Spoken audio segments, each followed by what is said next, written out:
नमस्कार. श्री स्वामी समर्थ अनुष्ठान. अनेकांनी याबद्दल ऐकलं असेल, पण नेमकं हे अनुष्ठान आहे तरी काय आणि ते करायचं कसं? चला आज आपण हेच अगदी सोप्या भाषेत समजून घेऊया, थेट पवित्र ग्रंथाच्या आधारे.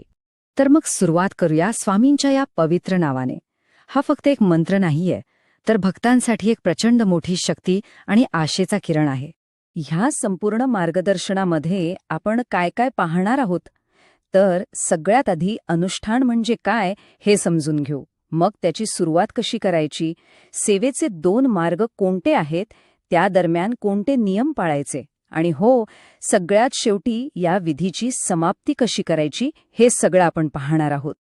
ठीक आहे, तर मग सुरुवात करूया आपल्या पहिल्या टप्प्यापासून, अनुष्ठानाची ओळख. अनुष्ठान म्हणजे नेमकं काय आणि ते का केलं जातं हे समजून घेणं खूप महत्वाचं आहे. तर अनुष्ठान म्हणजे काय? बघा, अगदी सोप्या शब्दांत सांगायचं झालं तर हा एक विशिष्ट हेतू मनात ठेवून, म्हणजे संकल्प करून केलेला एक समर्पित काळ आहे. या काळात आपण काय करतो तर श्री स्वामी चरित्र सारामृत या पवित्र ग्रंथाचं पठण करून सेवा करतो. म्हणजे बघा, संकल्प, सेवा आणि श्रद्धा यांचा हा एक सुंदर मिलाफ आहे. बरं, आता अनुष्ठान काय आहे हे तर कळालं, पण मग प्रश्न येतो की याची सुरुवात करायची कशी? ही पहिली पायरी आहे ना, ती खूपच महत्वाची आहे. सुरुवात करण्यासाठी खरं तर 3 अगदी सोप्या पायऱ्या आहेत. सगळ्यात पहिलं, स्वतःला स्वच्छ करणं, म्हणजे स्नान वगैरे करून तयार होणं. दुसरं, स्वामींच्या मूर्तीची किंवा फोटोची अगदी मनापासून पूजा करणं. आणि तिसरं आणि सगळ्यात महत्वाचं, आपला संकल्प करणं. आता संकल्प म्हणजे काय तर आपली जी काही इच्छा आहे, जी प्रार्थना आहे, ती स्वामींसमोर स्पष्टपणे मांडणं.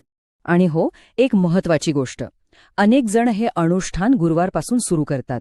याचं कारण असं की गुरुवार हा स्वामी समर्थांचा विशेष दिवस मानला जातो, त्यामुळे त्या दिवसाला एक वेगळंच महत्त्व आहे. ठीक आहे, तर अनुष्ठानाची सुरुवात झाली. आता पुढे काय? तर पुढे येतात सेवेचे 2 मुख्य मार्ग. आपण आपल्या सोयीनुसार आणि क्षमतेनुसार यातला कुठलाही एक मार्ग निवडू शकतो. यातला पहिला मार्ग आहे 11 दिवसांच्या सेवेचा. ही सेवा तुलनेने कमी कालावधीची आणि एकदम केंद्रित असते. दुसरा जो मार्ग आहे तो आहे 21 दिवसांच्या सेवेचा. ही जरा जास्त सखोल आणि विस्तारित सेवा आहे. खास करून स्वामी प्रकट दिनासारख्या विशेष प्रसंगांच्या आधी भक्त ही 21 दिवसांची सेवा करतात. आता या 11 दिवसांच्या सेवेत नेमकं काय करायचं असतं तर बघा, रोजच्या रोज किमान 108 वेळा श्री स्वामी समर्थ या मंत्राचा जप करायचा.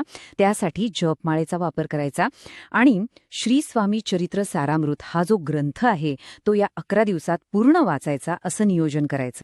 आणि 21 दिवसांची सेवा ही त्यापेक्षा अधिक सखोल असते. यामध्ये श्री स्वामी चरित्र सारामृत ग्रंथाचं एकदा किंवा कधीकधी तर अनेक वेळा पूर्ण पारायण केलं जातं. पारायण म्हणजे संपूर्ण वाचन. आणि यासोबतच नित्यसेवेमधले मंत्र, स्तोत्र आणि आरत्या यांचंही पठण रोजच्या रोज केलं जातं. तर हे झाले सेवेचे 2 मार्ग. पण ही सेवा यशस्वी होण्यासाठी शिस्त आणि पावित्र्य जपणं हे खूपच महत्वाचं आहे. चला आता पाहूया की ह्या काळात कोणते महत्वाचे नियम पाळायला हवेत. बघा, अनुष्ठानाच्या पूर्ण काळात एक सात्विक जीवनशैली ठेवणं फार गरजेचं आहे.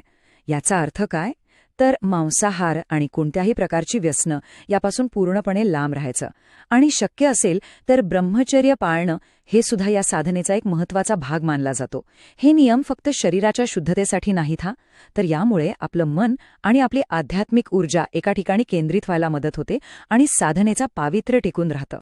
आणि आता आपण आलो आहोत आपल्या मार्गदर्शनाच्या अगदी शेवटच्या आणि महत्वाच्या टप्प्यावर, तो म्हणजे उद्यापन. अनुष्ठान तर केलं, पण त्याची विधीपूर्वक समाप्ती कशी करायची हे समजून घेणंही तितकंच महत्वाचं आहे. जेव्हा आपलं अनुष्ठान पूर्ण होतं तेव्हा शेवटच्या दिवशी स्वामींची एक विशेष पूजा करून त्यांच्याप्रती कृतज्ञता व्यक्त करायची असते. आणि हो, सेवेला जर दानाची जोड दिली तर त्याचं फळ अनेक पटीने वाढतं असं मानतात.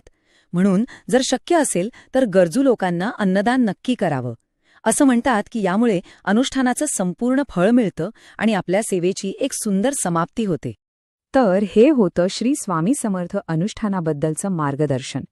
जे कोणीही हे अनुष्ठान करण्याचा विचार करत आहेत किंवा करणार आहेत त्या सर्वांना माझ्याकडून खूप शुभेच्छा. श्री स्वामी समर्थ.